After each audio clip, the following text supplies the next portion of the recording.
On April 15th, 2012, James and a couple of his buddies were walking toward the finish line of the very famous Boston Marathon when a bomb went off. You may remember that day. James and all of his buddies were injured very seriously. 3 of his buddies lost a leg that day. James ended up in the hospital for a very long time, had to go through many different surgeries and a very lengthy rehabilitation.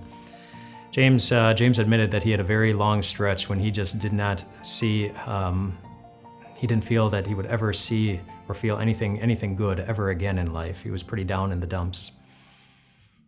And he's not the only person who can ever feel that way.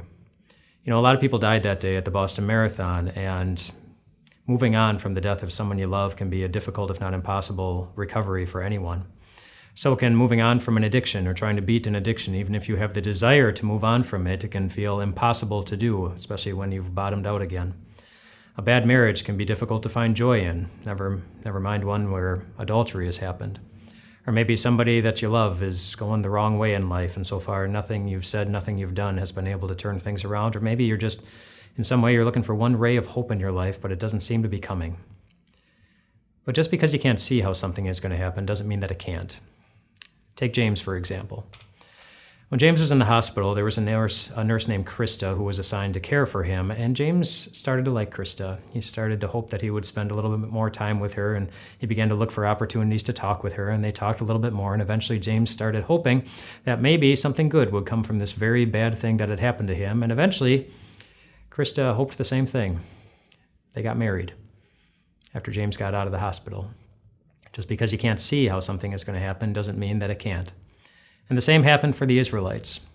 As they were running away from Egypt, the Egyptian army was behind them, and the big body of water was in front of them. They couldn't see a way forward. They couldn't see a way forward in life.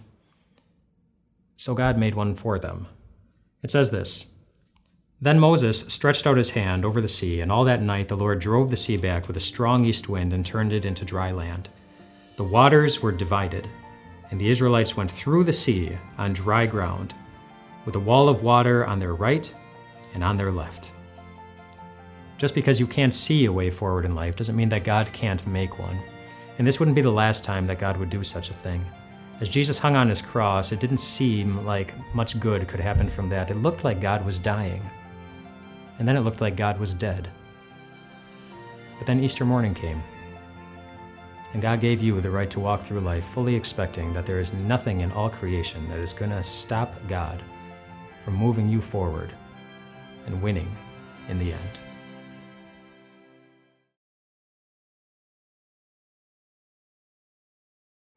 Hey everyone, Pastor Mike here from Time of Grace. Thank you so much for investing your limited time in checking out our podcast. And we would love so many more people to be able to hear about Jesus and grow in their faith too. So I know you're busy and you've already given us your time and you're ready to grab your phone and check your apps, but could you do us one huge favor and rate and review this podcast? Because the more of you that rate and review, the more people who will hear about Jesus, and the more people that hear about Jesus, the better life gets with God. So thanks for taking some time. We pray you have a blessed day, and we'll talk to you soon.